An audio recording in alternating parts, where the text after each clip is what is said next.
Yo quería preguntarle, ¿por qué quieren mantener a la prensa lejos de los actos públicos del presidente, de los ministros? Eso se ha dado, y no solamente es una cuestión de una visión del periodismo, sino que los gremios o las asociaciones de periodistas han emitido protestas con relación a esto. Varios actos no quieren que la prensa se acerque. Se promueven acciones contra un sector de la prensa pero a ver, ¿cómo por qué sus actos? opiniones. Pero ¿cómo qué actos no Por han ejemplo, el participado? reconocimiento del presidente de la República como jefe supremo de las Fuerzas Armadas. Se mantuvo lejos Bueno, y solamente se permite que el canal del Estado transmita, y a los periodistas se les mantiene absolutamente lejos. ¿Por qué razón? Probablemente por temas sanitarios. Hay que preguntar a los responsables que toman esa decisión, porque yo... Los temas sanitarios ustedes no los tienen en cuenta cuando se trata de actos con la población. No, permítame. Porque también cuando son actos protocolares hay que mantener ciertas normas, pero eso no debe generar, otra vez, pensar de mala manera. Hay que pensar por el lado bueno. Bueno. Y déjame terminar, porque nosotros, desde la presidencia, Consejo de Ministros, hemos brindado una conferencia de prensa y así vamos a seguir trabajando. ¿El presidente va a dar conferencias de prensa? No lo sé, hay que preguntar al presidente, porque la verdad, eso yo háganos el favor de hacerlo, porque no se puede hablar con el presidente. No da entrevistas, no da conferencias de prensa, no da declaraciones. Entonces, ¿cómo se le pregunta? No. O en todo caso, se lo preguntamos, señor presidente, a través de su primer ministro. ¿Por qué razón no da usted conferencias de prensa o no da entrevistas? Lo estamos haciendo. Pero también hay que darle el tiempo necesario para que el presidente también vea por conveniente visitarlo, por ejemplo, a usted.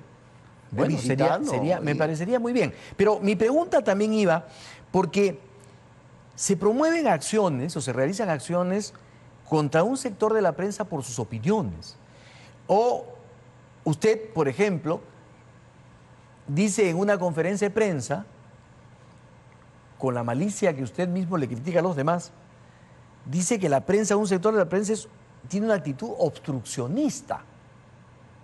Lo dijo en la única conferencia de prensa que ha dado, que la prensa tiene una actitud obstruccionista y que deberían dejar trabajar al Ejecutivo. Y yo solo pregunto, y que el país que está escuchando en este momento, el modelo de prensa que lleva Beto Ortiz, ¿es el modelo para usted a seguir? Mire, yo no suelo hacer periodismo sobre periodistas y no me pronuncio sobre los estilos de los periodistas. Pero es un criterio porque ciudadano. Cada uno tiene su estilo y cada uno maneja las cosas. Pero es un criterio, pero lo que sí es cierto, es un criterio ciudadano. Mire, porque si no nos autocriticamos, entonces, ¿a dónde vamos? Usted lo ha dicho. La autocrítica es importante porque te permite en cada momento evaluarte, totalmente de acuerdo, y usted corregirte. Lo ha dicho, es autocrítica. Exacto. Pero las opiniones no se condenan. Y hay periodistas como Beto Ortiz que está condenado por sus opiniones. No. No condenado judicialmente. No. Sus opiniones sobre mentiras. Mire, o sea, sus opiniones sobre hechos que no son reales. Pero, a ver. Sus opiniones faltando respeto. Sus opiniones que dicen que es un tipejo. O sea, imagínense. ¿Por qué? Entonces, ese tipo de prensa realmente agrede a la gente. A nosotros no. ¿Sabe por qué? ¿Sabe por qué? Porque quien habla, antes, por ejemplo, de venir a su programa, yo me bañé en aceite, para que todo lo que usted pueda decir y otras personas puedan decir no me va a afectar, porque estoy preparado para poder entender las motivaciones, las razones que hacen. Pero nuestra gente se siente agredido. El Perú se siente agredido cuando los periodistas contraatacan y arremeten con mentiras. Porque no olvide usted que nosotros somos ciudadanos. No olvide usted que detrás de una autoridad que asume, como nuestro presidente Pedro Castillo Terrones, hay todo un conjunto de personas que está en esa perspectiva. Entonces, uno, antes de emitir una información, es importante ponernos a pensar y ponernos en el zapato del otro. Y hay veces cargamos con todo. Hay muchas cosas que se han sabido justamente por la participación de la prensa. No, en esa parte, déjeme... no, pero es que ya, bueno. El diálogo no puede ser... Para que sea diálogo tenemos que hablar los dos. Bueno, a ver. Entonces, hay muchas cosas que se han sabido. 2 minutos. Se han sabido por parte de muchos medios de comunicación. Lo último, si yo le saco todo lo que los medios han dicho, y hablo de todos los medios, han dicho sobre todo lo que significa el nombramiento de sus funcionarios, por ejemplo, que todo ha salido a la luz y han podido ustedes rectificar gracias a la prensa. Y hay muchas cosas que hemos sabido, como cuando el señor Vizcarra se vacunó a espaldas del pueblo, se supo por el señor Beto Ortiz. Entonces, hay muchas cosas en las que la prensa difunde, plantea, alerta, y a ustedes les ha servido mucho, porque justamente a raíz de eso, por ejemplo, se dieron cuenta que estaban nombrando como jefa de Provías para manejar millones de millones a una persona que recién salía de la universidad. ¿Eso qué tiene de agresión? Entonces, el papel de la prensa es fundamental, pero yo no voy a hacer de esta entrevista una entrevista sobre el papel de la prensa, porque hay muchas otras preguntas que usted como primer ministro me gustaría que responda. Pero sí estoy respondiendo. Por eso, pero usted mira, había acaba de dicho... lanzar, pero a lo que iba yo es a que usted había dicho que la prensa tenía un papel obstruccionista y se refería precisamente a estos temas de las alertas que se le estaba dando sobre el nombramiento de funcionarios.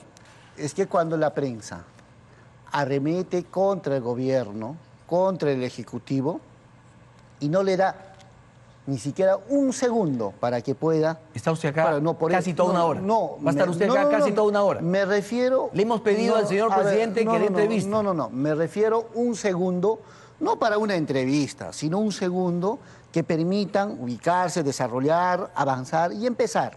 O sea, ese es. Bueno. Entonces, déjeme terminar en este tema tan importante que usted ha planteado y la política que se va a aplicar.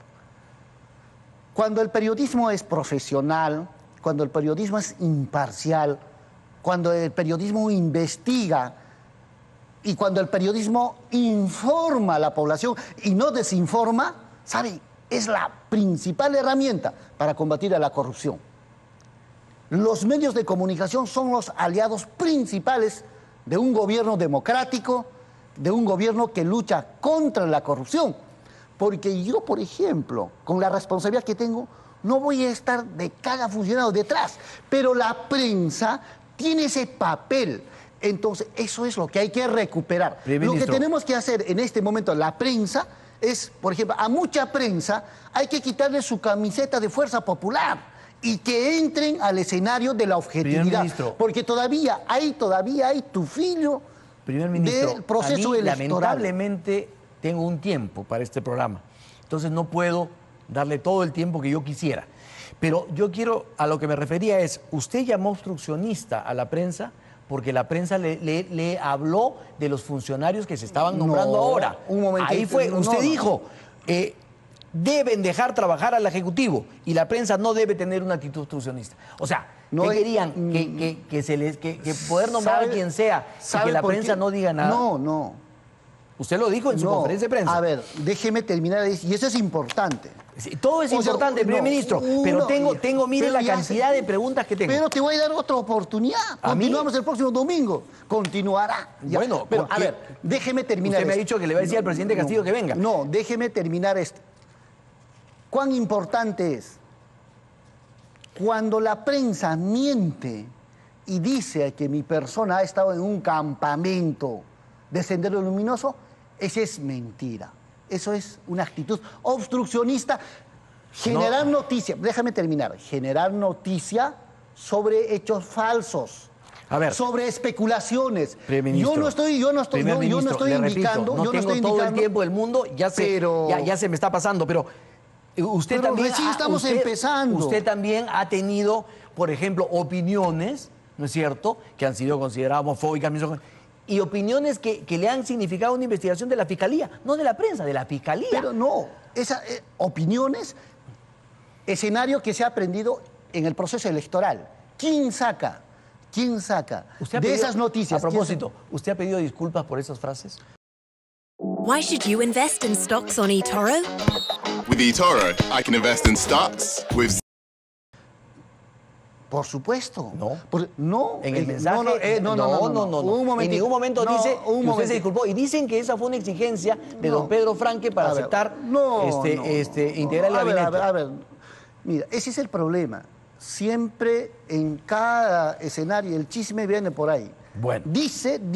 No, nosotros hemos explicado claramente de en qué escenario se han dado esos comentarios. Bien. Y hoy nosotros tenemos una actitud democrática de luchar contra todo tipo de discriminación y comprometido con los más de 33 millones de peruanos. ¿Se disculpa por todo lo que publicó? Sí. Disculpe. Mis expresiones han afectado y le han afectado a usted. Yo pido disculpas. Es a todo el país. Por eso, a todo el país pido disculpas. Muy bien, ahora, las bancadas han puesto como condición para el diálogo con el gobierno